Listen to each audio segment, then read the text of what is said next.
Монгол улсын ерөнхийлөгчийн зөвлөхүүд бол Монгол Ардын намын удирдах албан тушаалтнууд иргэдийнхээ сонгох эрхэнд халдаж төрийн эрхийг хууль бусаар авсныг нотлох баримтын хамт дэлгэж байна.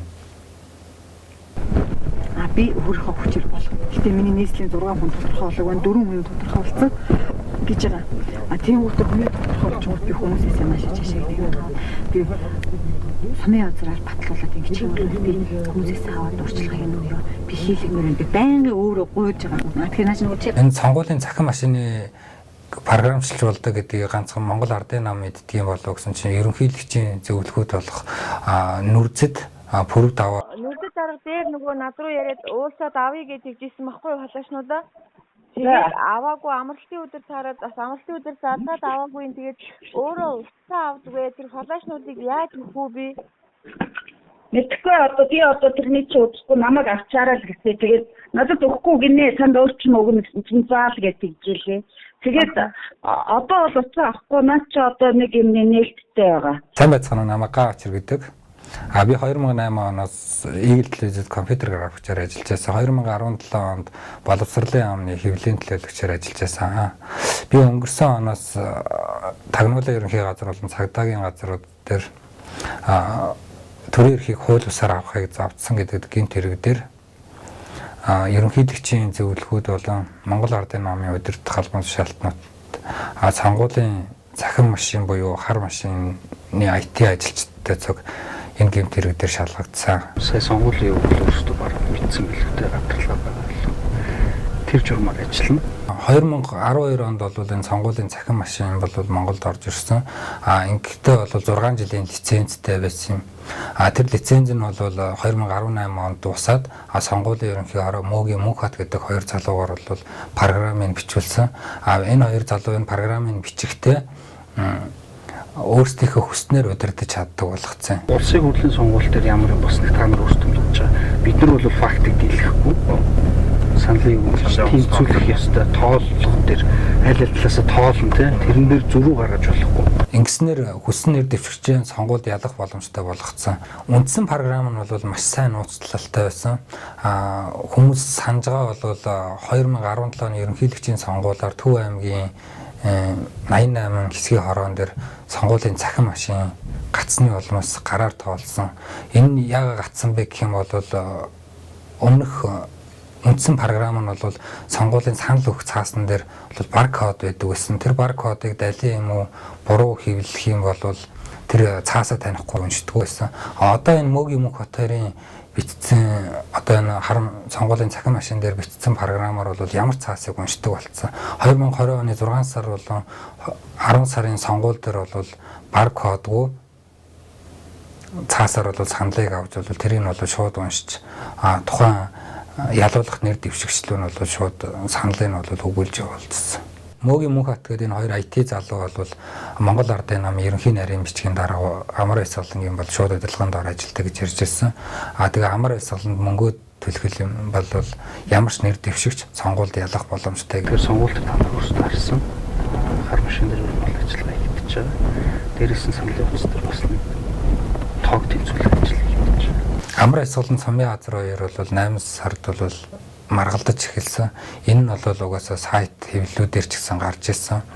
Тэгээ Сумын газар намайг 9 сард дуудаад чи энэ амар эсвэлэнгийн эсрэг ажиллаад байгаа чи ахын чамд 200 сая төгрөг өгье гэжсэн. Би үгүй гэсэн чинь 250 сая болж байсан. Дараа нь 500 саяг өгөө. Чи ингээд энэ амар эсвэлэнгийн эсрэг ажиллаад байгаа. Тэгэхгүй бол надад амар эсвэлэн чи миний эсрэг ажиллах гээд байна гэдэг саналыг бол тавьж ирсэн. Нэгнийх нь 500 сая урьдчилгааг өгчөөд юм. Чиний нэг урьдчилгааны эднэр өгчөөд юм. Наад тийм үлдээний чам өгчлөө тийм үү? Өгчгээд наадвал чи надад нөгөө гарапог барьж өгөө заа юу. Өөрийнхөө нэг хүнийг эднэртэй байнгын цуг байлгаад тэгээ өнгөгүй байнгын цуг байлгаад ингээд одоо нэг манайх ч одоо ингэ юм. Тэр чи нөгөө гараар тооллого юу хоёр чинь хар машин хоёр чинь тэнцэж явах хэрэгтэй шүү дээ. Тэрний чинь гараар тоолох молох юм чи бүгдийг бас наашаа чашаа бэлтэж имзэлэх юм байна. Энэ уулзалтууд нь бол 2-3 удаа болсон. Уулзалтан дээр бол нийслэлийн Монгол Ардын намын дэд дарга Алтан шагаа байлцсан. Алтан шагаа бол Сумын газрын өрөөлөө оруулахад бол миний хувцас утсыг бол хурааж авч өөрийнхөө өрөөнд хийгээд үлдээгээд тэгээд Сумын газрын арын жижиг өрөөнд орж уулздаг байсан. Ингэхдээ бол миний дүү зоригтой бай. Тэгээ чи амар их солонгийн эсрэг бол ажиллаад таачаал гэдэг байсан. Энэ сонгуулийн цахим машины програмчлуулдаг гэдгийг ганцхан Монгол Ардын нам мэддгийм болов гэсэн чинь ерөнхийлөгчийн зөвлөхөд болох нүрзэд пүрэв даваа хэдвэс бол сонгуулийн IT тэр хоёр IT болон амар их солонгийн туслах хүүхнүүдтэй бол тэр засгийн газрын артлын Новотел гэх буудалд бол уулзаж Баян зүрхээс нийслэлд нэр дэвшиж байгаа дүүрэгт нэр дэвшиж байгаа хүмүүсийн нэрсийг Баян хонгороос нэр дэвшиж байгаа хүмүүсийн нэрсийг бол өгөөд 4 тэрбум төгрөг юу энэ хүмүүсийг гаргаад өгөөч гэж ярилцсан гэсэн. Тэгээ мөнгөн дээрээ тохироогүй юм яасан дараа нь дахиад уулзаад 7 тэрбум өгөөгийг гаргаад өгөөч гэж ярилцж байсан. Тэр нь бол нөгөө утасны мессеж болон утасны яриа тэгээд палашаа өгүүлж байгаа бичлэгээр бол надад байгаа. Энэ бичлэгийн ер нь нэг ихэнх хэсэг нь нэг сая энэ орон нутгийн сонгуулиар задарсан. Харсан л та. Тэгэл хараад бодохоор намайг за энэний дээр Ганбаатарга энэ шийдвэрээ гарах бүгдийг итгэл хүсэлтэй юм шүү. Манай бол амар шанс толцмаа шүү дээ. Тэгээд ингэж яхад за танах жоохон л ингэж гинэ гэсэн. Тэбээсэн үгүй надад бол эхнээсээ юм бүгдийг асуулаа. Хоёр гэдэг үе ёстой. Тэгээд энэ чинь 50% хэлж байгаа. Тэгээд би бүр энэ хөлтөд хүрсэн. Жишээлбэл юм дэвшдэггүй шүү дээ. Өөртөө хүмүүс бид нар л ингээл мачин шүү дээ. Энэ бичлэг нь болохоор одоо Улаанбаатар хотын дарга Сумын газар одоо сонгоо архын дүүргийн засаг даргуулалтаа алдсан шагаад тэр бичлэгүүд бол байсан. Тэгээд тэр бичлэгүүдийг бол тухайн үед амар их солонг айлах гэж ч юм уу одоо чиний хүмүүсийн чи яриа юунууд бол байгаа гэдгээр айлах гэж байгаа гэдгээр бол гаргасан юм шиг надад бол санагдсан. Чи мөнгө аваа одоо чи нэг томхон шиг машин олж ирээд энэ намын байран дээрээс 500 сая төгрөг ачаа. Тэгээ би үгүй гэсэн чинь за нэг бол би чамааг Ярамгийн зам дээр камергүй газар орой 10 цаг машинаа билж ахна жолоочоор мөнгө өгөө явуулъя гэдэг. Тэгээ би бол үгүй тийм мөнгө төгрөг авахгүй юунд ч юм бол оролцохгүй л гэдэг гэсэн. Тийм үлдэн гэж би яаж бодсон. Тэр мэдээж бол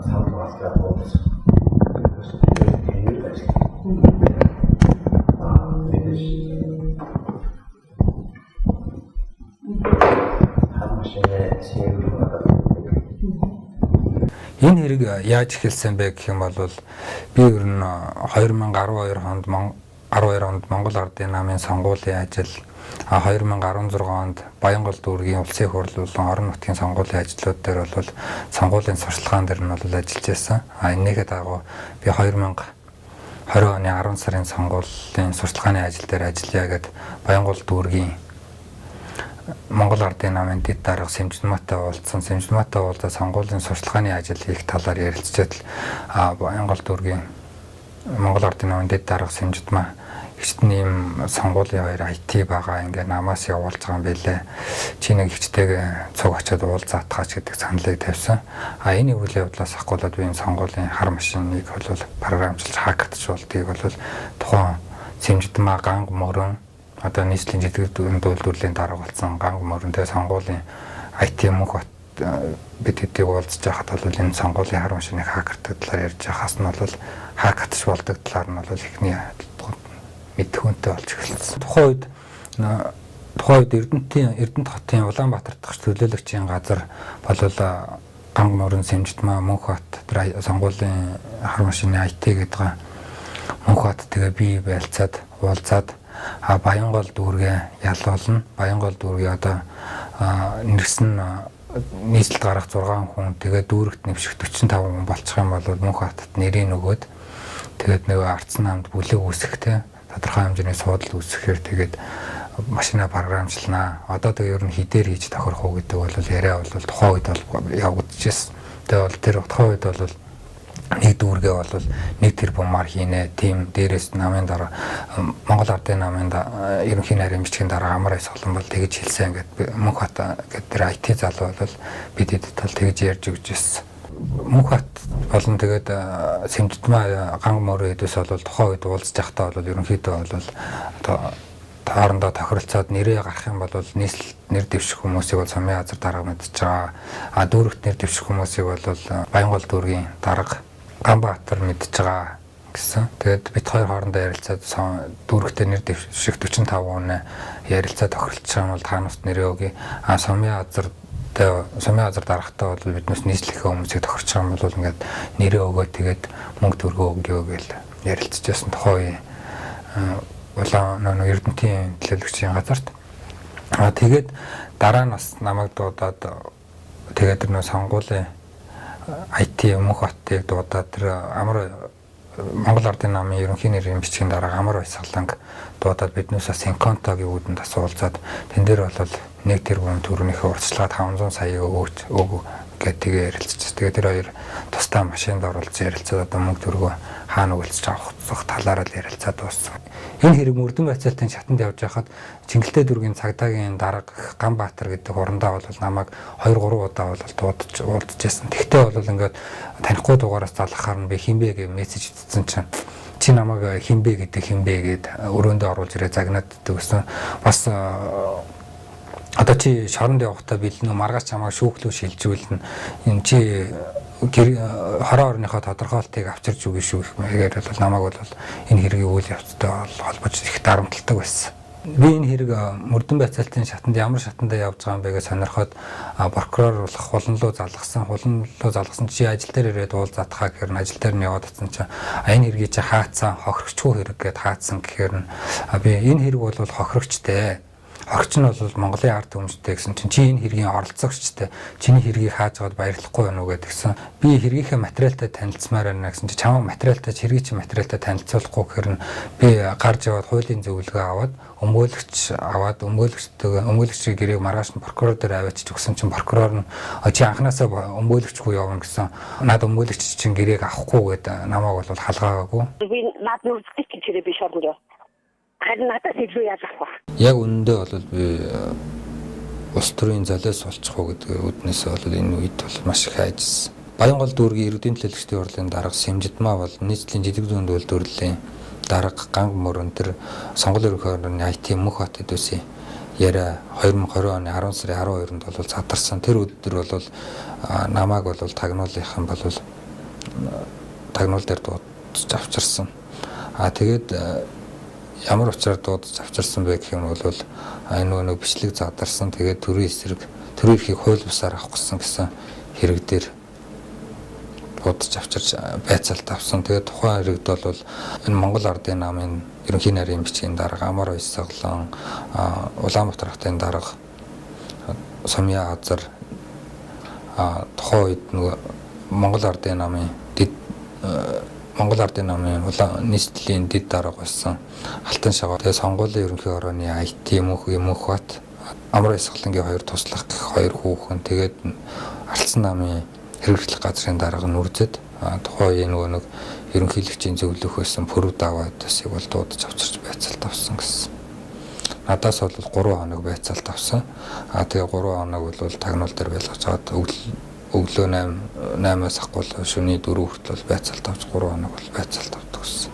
Мөгийн мөнх бат хоёр бол энэ сонгуулийн хар машиныг бол програмчлаад тэгээ хакертаад бол энэнийхээ юунд бол 175 тэрбумыг тухайн үед бол нийслэлийн Монгол Ардын намын дэд дарга ус Алтан шагаа бол надад утсан дээрээс дансанд бол 175 тэрбум төгрөг байна гэдгийг бол харуулсан. Би тэгээд тэр нь 175 тэрбум өгсөн чинь тэрбум 750 сая юм шиг өгсөн ч бишээ 175 тэрбум байна гэдэг нэг утсан дээрээс нэг. Харин өнөөдөр иргэдийн саналыг өөрчилж болдог хуулих програмтай болцсон ямар ч цаасыг таньж уншдаг болцсон сонгуулийн хар машиныг эсэргүүцэж эргэн үнийхээ хувьд бол бодит баримтыг бол би дэлгэж байна. Би наад нүрдэх гэж би шоронд. Надад илүү яах вэ?